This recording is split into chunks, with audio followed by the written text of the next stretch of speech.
Party બદલી પણ હાલાત નથી બદલાયા. રાજુ કરપડાના અંદરથી અવાજ આવતી હશે કે ભાઈ હું પણ ભાજપમાં જ છું, હાથ તો મિલાવો. રાજુ કરપડા ખેડૂતોના હિત માટે લડતા હતા, પણ ખેડૂતોના હિતમાં લડતા લડતા ભાજપમાં જોડાઈ ગયા. હવે ઘણા બધા લોકો એમ કહે છે કે એ તો રાજકારણ નથી, ખેડૂતોના હિત માટે એમાં જોડાણા છે, કે ખેડૂતો માટે ખેડૂતોનું સારું થાય એ માટે એમાં જોડાણા છે. પણ ગોપાલ ઇટાલિયાનો પહેલો હું તમને વિડીયો બતાવવા માંગુ છું. આ વિડીયો જોજો. હજી એને ફોડ નથી પાડ્યો. એણે કીધું કે ખેડૂતોનું એક સંમેલન કરીશ, પછી એ નક્કી કરીશ. એટલે એમાં ભાજપ સાથે જે એમની ડીલ થઈ છે એમાં એવું નક્કી થયું છે કે ચોટીલા સુરેન્દ્રનગર પંથકમાં સિંચાઈના પાણીનો ઘણો બધો પ્રોબ્લેમ. અત્યારે તમે લોકો જે નેતાઓ ઉપર જે અપેક્ષા રાખો છો, જે આશા રાખો છો ને, તમને એવું લાગે છે કે આ નેતા અમારું સારું કરશે, આ નેતા આવશે, અમે અમને સપોર્ટ કરશે, આ સારું કરશે. પણ ખરેખર એકે નેતા તમારું કામ કરવા નથી આવતા, એ પોતાનું ઘર ભરવા માટે જ આવે છે. રાજુ કરપડાની વાત કરીએ તો રાજુ કરપડા ખેડૂતોને આંદોલન કર્યું, ખેડૂતોના ન્યાય માટે લડ્યા, અને લડતા લડતા જેલ ગયા, અને જેલમાંથી બહાર આવ્યા, અને પછી ભાજપની અંદર જોડાઈ ગયા.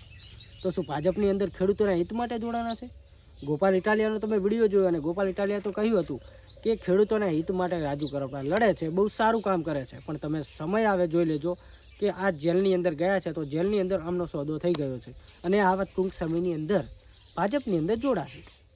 અને મિત્રો ખરેખર એવું થયું છે, જે ખેડૂતો રાજુ કરપડા પાસે, જે ખેડૂતો આશા રાખીને બેઠા હતા કે ખેડૂતો માટે એક એવો નેતા આવ્યો છે જે ખેડૂતોના હિત માટે આગળ આવે છે, ને જેલ જવા પણ તૈયાર છે, અને માંગણી માટે ગમે તે કરી શકે છે.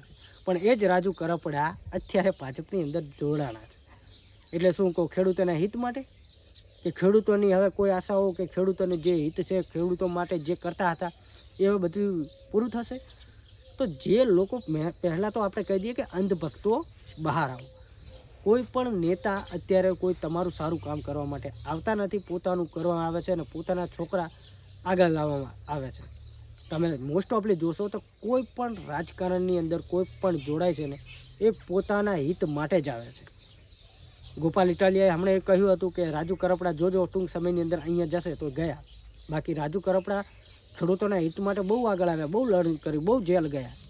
અને અત્યારે એટલે તમે ખોટી કોઈ જોડે આશા રાખો છો ને, એ આશા ખોટી છે. તમે પારકી આશા સદા નિરાશા, આ વાત સાચી પડે છે. કેમ કે તમે લોકો આમની પર આશા રાખો છો, તો એ એવું કરીને નાહી જશે, તો બીજો કોઈ રાજકારણીઓ આવશે, એમના ઉપર આશા રાખીને બેસો, તો એ એવું ઘર ભરીને જતો રહેશે. અને આમાં રહી કોણ જશે? અંધભક્તો તમે અને હું. એટલા માટે કહું છું કે આપણે જે કામ કરીએ છીએ કામ પર ફોકસ આપો. બાકી રાજકારણીઓ ક્યારે પલટી મારશે ને ક્યારે શું કરશે ને કોઈને ખબર હોતી નથી. એટલા માટે જ કહું છું. બાકી અત્યારે જે રાજુ કરપડાનો અને જે ગોપાલ ઇટાલિયા એમના વિશે શું બોલી રહ્યા છે એ વિડીયો જુઓ. બાકી ખરેખર તમે લોકો જે પારકી આશા રાખો છો ને, એ પારકી આશા સદા નિરાશા જ છે. બાકી રાજુ કરપડા ખેડૂતોના હિત માટે લડતા હતા, સારી વાત છે, બહુ સારું કામ કહેવાય.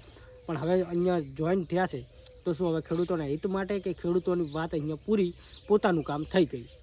તમે લોકો શું કહેવા માગો છો કમેન્ટ કરી શકો છો. બાકી અત્યારે જે એમના વિશે ગોપાલભાઈ ઇટાલિયા જે બોલ્યા છે એની વિડીયો છે. હજી એને ફોડ નથી પાડ્યો. એણે કીધું કે ખેડૂતોનું એક સંમેલન કરીશ, પછી એ નક્કી કરીશ. એટલે એમાં ભાજપ સાથે જે એમની ડીલ થઈ છે એમાં એવું નક્કી થયું છે કે ચોટીલા સુરેન્દ્રનગર પંથકમાં સિંચાઈના પાણીનો ઘણો બધો પ્રોબ્લેમ છે.